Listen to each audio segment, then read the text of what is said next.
Hello everyone, welcome back to the channel study with Radha. Guys, आज के इस video में हम डिस्कस करेंगे क्लास 11th इकोनॉमिक्स के चैप्टर 3 कंज्यूमर इक्विलिब्रियम को। ठीक है, तो गाइस हम चैप्टर 3 कंज्यूमर इक्विलिब्रियम को बिल्कुल बेसिक से स्टार्ट करेंगे। इसके एक एक टर्म को डिस्कस करेंगे। तो सबसे पहले आप देख रहे हैं कि जो आपका चैप्टर है उसका नाम है कंज्यूमर इक्विलिब्रियम। ठीक है, तो पहले तो हम इस टर्म को समझेंगे कि कंज्यूमर इक्विलिब्रियम का क्या मतलब होता है। तो कंज्यूमर इक्विलिब्रियम को हिंदी में कहते हैं उपभोक्ता संतुलन। ठीक है, अब इसको हम एक एक करके समझेंगे कि सबसे पहले देखेंगे कंज्यूमर क्या है, कौन होते हैं कंज्यूमर। उसके बाद इक्विलिब्रियम को डिस्कस करेंगे, देन हम इस चैप्टर में आगे बढ़ेंगे। तो सबसे पहले बात करते हैं कंज्यूमर की। कंज्यूमर कौन होते हैं, किन लोगों को हम कंज्यूमर कह सकते हैं। तो यहाँ पे लिखा हुआ है, a consumer is one who by goods and services for satisfaction of want. Consumer वो होते हैं जो अपने आवश्यकताओं की या अपनी इच्छाओं को सेटिस्फाई करने के लिए गुड्स और सर्विसेज को बाई करते हैं। ठीक है, आपने देखा कंज्यूमर कौन होते हैं। तो कंज्यूमर वो होते हैं जो अपनी इच्छाओं, अपने वांट्स को सेटिस्फाई करने के लिए गुड्स और सर्विसेज को बाई करते हैं, उनको हम कंज्यूमर कहते हैं। ठीक है, ये बेसिक आपने समझ लिया। उसके बाद अगर इसमें दो टर्म और है, कंज्यूमर और कस्टमर। तो ऐसे अगर हम देखें बेसिकली, तो कंज्यूमर और कस्टमर हम सिमिलरली एक ही समझते हैं कि कंज्यूमर और कस्टमर एक ही होता है, लेकिन इसमें थोड़ा सा डिफरेंस होता है। कंज्यूमर और कस्टमर में थोड़ा सा डिफरेंस होता है। ठीक है, उस डिफरेंस को भी हम समझ लेते हैं। तो देखिए, कंज्यूमर और कस्टमर में क्या डिफरेंस है। तो कंज्यूमर वो होता है जो गुड्स को कंज्यूम करता है, और कस्टमर वो होता है जो गुड्स को परचेज करता है। तो एक कस्टमर जो है वो कंज्यूमर हो भी सकता है और नहीं भी हो सकता है। वैसे ही एक कंज्यूमर जो है वो कस्टमर भी हो सकता है और बस कंज्यूमर भी हो सकता है। आई थिंक आपको मेरी बात समझ में आ रही होगी। कंज्यूमर वो होता है जो गुड्स को कंज्यूम करता है, और कस्टमर वो होता है जो गुड्स को परचेज करता है। एक कस्टमर जो है वो कंज्यूमर हो भी सकता है और नहीं भी हो सकता है। अब एग्जांपल देके मैं समझाती हूँ आप लोग को। देखिए, अगर कोई पर्सन है, ठीक है, जो कोई भी प्रोडक्ट या कोई भी गुड्स परचेज करता है लेकिन वो सेल्फ कंज्यूम नहीं करता है, तो उसको हम कस्टमर कहेंगे। लेकिन वो परचेज करके उसको सेल्फ कंजप्शन भी करता है, उसको कंज्यूम भी करता है, तो वो कस्टमर भी है और कंज्यूमर भी है। ठीक है,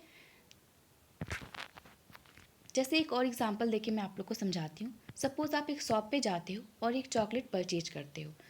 बस परचेज करते हो तो आप एक कस्टमर हो, और उस चॉकलेट को आप दूसरे किसी को गिफ्ट कर देते हो, अपने किसी फ्रेंड को गिफ्ट कर देते हो, तो आप बस कस्टमर हो, कंज्यूमर नहीं हो। ठीक है, क्योंकि आपने उस चॉकलेट को बस परचेज किया है, कंज्यूम नहीं किया है। ठीक है, अब कंज्यूमर आप कब बनते हो, जब आपने चॉकलेट को परचेज किया होता और कंज्यूम किया होता, यानी खा लिया होता, तो आप कंज्यूमर बोले जाते हैं। ठीक है, तो ये बेसिक डिफरेंट होता है कंज्यूमर और कस्टमर में। और दो चीज़ें मैं आपको और बताना चाहूँगी।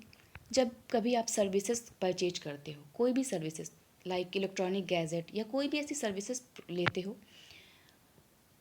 जिसको आप कंज्यूम नहीं करते हो, जिससे आप बस सर्विस लेते हो। जैसे मान लीजिए आप कहीं गए और आपने कार परचेज किया, मोबाइल फ़ोन परचेज किया, तो आप बस कस्टमर बोले जाते हो, कंज्यूमर नहीं बोले जाते हो। ठीक है, आपने कई बार सुना होगा, नोटिस किया होगा कि जब कभी भी आप मान लीजिए कोई इलेक्ट्रॉनिक गैजेट आपने लिया, जैसे कि आपने मोबाइल फ़ोन ले लिया, ठीक है, और मोबाइल फ़ोन में कोई भी प्रॉब्लम आती है, उससे रिलेटेड कोई भी समस्या आपको आती है, तो आपसे ये बोला जाता है कि आप कस्टमर केयर से बात करिए, कस्टमर केयर में कंप्लेन करिए।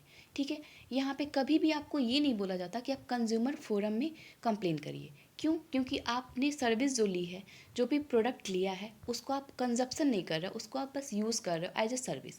ठीक है, इसलिए आप बस कस्टमर हो, उसके कंज्यूमर नहीं हो। ठीक है, तो आई थिंक आपको मेरी बात समझ में आ रही होगी कि जो भी आप इलेक्ट्रॉनिक गैजेट लेते हो, जिससे बस आप सर्विस लेते हो, सर्विस जो आपको प्रोवाइड करती है, तो उससे रिलेटेड कोई भी प्रॉब्लम आपको आती है, उससे रिलेटेड कोई भी कंप्लेन आपको करना होता है, तो आपको ये बोला जाता है कि आप कस्टमर केयर से बात करिए। क्यों? क्योंकि आप एक कस्टमर हो, क्योंकि आपने उस प्रोडक्ट को बस यूज़ किया है एज अ सर्विस। ठीक है, आपने उसको कंज्यूम नहीं किया है।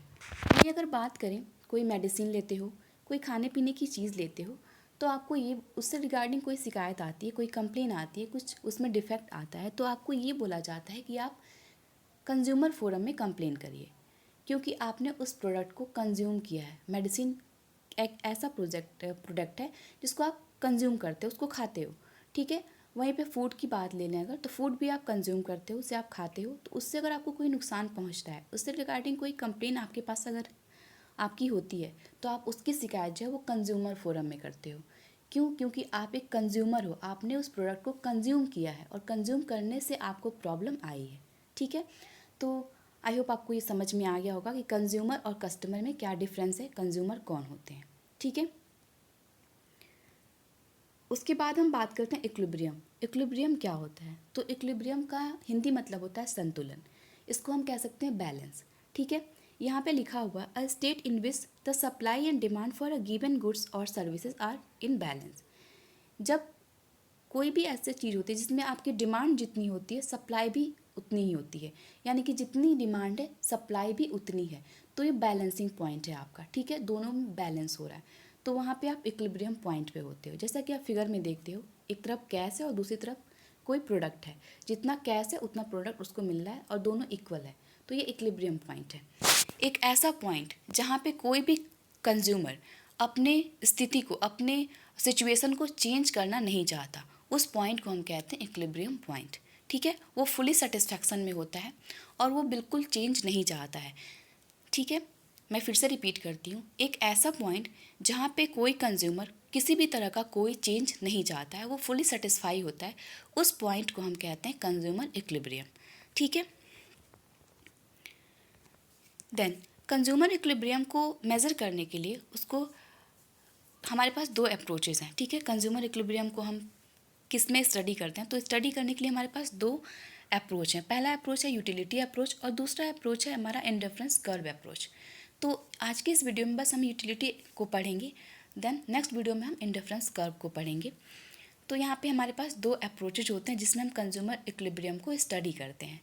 पहला है हमारा यूटिलिटी अप्रोच, दूसरा इंडिफरेंस कर्व अप्रोच। तो सबसे पहले हम ये जान लेते हैं यूटिलिटी क्या होती है, यूटिलिटी का मतलब क्या होता है। तो यूटिलिटी का मतलब होता है, utility it refers to the want satisfying power of a commodity. किसी कमोडिटी की आपकी इच्छाओं को सेटिस्फाई करने की जो पावर होती है उसको हम यूटिलिटी कहते हैं। यानी कि किसी वस्तु की जो क्षमता होती है आपकी इच्छाओं को सेटिस्फाई करने को, संतुष्ट करने की, उसको हम कहते हैं यूटिलिटी। ठीक है, एग्जाम्पल दे के बताती हूँ। जैसे कि अगर आपको भूख लगी है, बहुत तेज़ भूख लगी है, तो फूड, ब्रेड में वो पावर है जो आपकी भूख को शांत कर सकता है, तो ब्रेड आपके लिए जो है वो बहुत उपयोगी होगा, तो उसको हम ब्रेड की यूटिलिटी कहते हैं। यानी कि ब्रेड के पास वो यूटिलिटी है, वो पावर है जो आपकी भूख को शांत कर सकता है। ठीक है, तो सिंपल से अगर हम बात करें तो यूटिलिटी का मतलब होता है want satisfying power of a commodity. यहाँ पे एक ब्रॉड मीनिंग लिखा हुआ है, इसको पढ़ लेते हैं। Meaning of utility, utility refers to the want satisfying power of a commodity.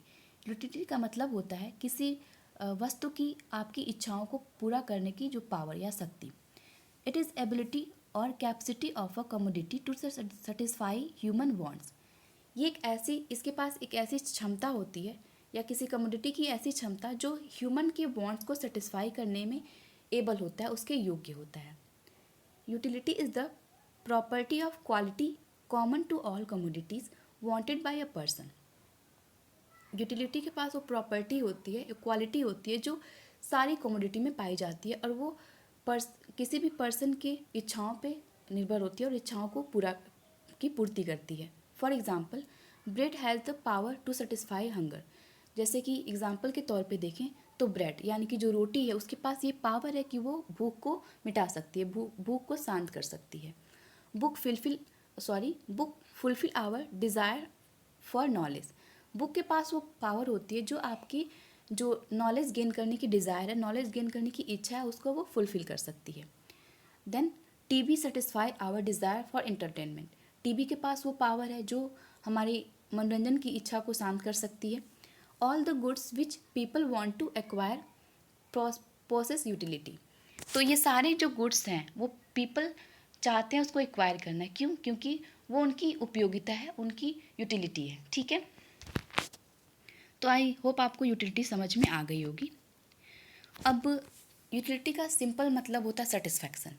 तो क्या आप सेटिस्फैक्शन को मेजर कर सकते हैं? अगर हम ये बात करें तो यूटिलिटी जो है वो एक तरह की साइकोलॉजिकल फेनोमेना है। हम ये कह सकते हैं कि कभी भी हम यूटिलिटी को मेजर नहीं कर सकते। अगर हम साइकोलॉजिकल बात करें तो utility can not be measured. ठीक है, ये मेजरेबल नहीं होती है। क्यों? क्योंकि हम इच्छा को या फिर सेटिस्फैक्शन को मेजर नहीं कर सकते हैं यूनिट में। ठीक है, ये हमारा साइकोलॉजिकल फेनोमेना है। जैसे फॉर एग्जांपल अगर आप खाना खाते हो, ठीक है, या फिर आपको भूख लगी है बहुत ज़्यादा और आपने ब्रेड खा लिया, ठीक है, तो ब्रेड खाने के बाद अगर आपसे कोई पूछे कि आपको कितने किलोग्राम सेटिस्फैक्शन मिला, तो क्या आप बता सकते हो? आप ये कहोगे कि 1 किलो 2 किलो हमें सेटिस्फैक्शन मिला? नहीं, आप ऐसा बिल्कुल नहीं कह सकते, क्योंकि जो सेटिस्फैक्शन है उसको हम यूनिट में मेजर नहीं कर पाते हैं। आप ये बोल सकते हो कि आपको बहुत अच्छा लगा, आपको कम अच्छा लगा, तो ये जो है ये एक एक्यूरेट मेज़रमेंट नहीं होगा। ठीक है, तो यूटिलिटी को हम मेज़र नहीं कर सकते। लेकिन जो हमारे, जैसा कि आपको मैंने पहले बताया था कि जो इकोनॉमिक्स सब्जेक्ट है वो टोटल बेस्ड होता है हमारे एजम्पशन पे। हम इसमें एजम्पशन करते हैं। ठीक है, इकोनॉमिक्स एक ऐसा सब्जेक्ट ही है जो टोटल एजम्पशन पे ही बेस्ड होता है। तो इसमें आप सबको कुछ एज्यूम करते हो। तो हमारे जो इकोनॉमिस्ट थे उन्होंने ये बोला कि हम यूटिलिटी को मेजर कर सकते हैं। और वो कौन थे? वो थे हमारे वो हमारे मार्शल थे। ठीक है, तो मार्शल के अकॉर्डिंग यूटिलिटी को मेजर किया जा सकता है। और दूसरे इकोनॉमिस्ट थे जिनका नाम था हेक्सर ओलिन, उन्होंने ये कहा था कि हिक्स एंड एलन, उन्होंने ये कहा था कि यूटिलिटी को मेजर नहीं कर सकते। ठीक है, तो मार्शल ने एक अप्रोच दिया था जिसमें उन्होंने ये कहा था कि यूटिलिटी को हम मेजर कर सकते हैं, और वो अप्रोच हमारा कोऑर्डिनल अप्रोच। कोऑर्डिनल अप्रोच हमको मार्शल ने दिया था। उन्होंने इसमें कहा था कि जो यूटिलिटी है उसको हम मेजर कर सकते हैं नंबर्स में। ठीक है, और वहीं पे उसके अपोजिट ऑर्डिनल अप्रोच में ये कहा जाता है कि हम यूटिलिटी को मेजर नहीं कर सकते हैं। और ऑर्डिनल अप्रोच जो है वो दिया है हमें हिक्स एंड एलन ने हमको ऑर्डिनल अप्रोच दिया है, जिसमें इन्होंने ये कहा है कि हम यूटिलिटी को मेजर नहीं कर सकते। और कॉर्डिनल अप्रोच मार्शल ने दिया है, जिसमें इन्होंने ये कहा है कि यूटिलिटी को मेजर किया जा सकता है नंबर्स में। ठीक है,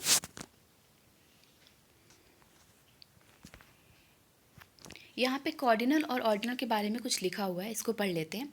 कॉर्डिनल में ये कहा गया है, given different choices of specific utility values enable consumer to rank the magnitude of how much the prefer one goods of another goods.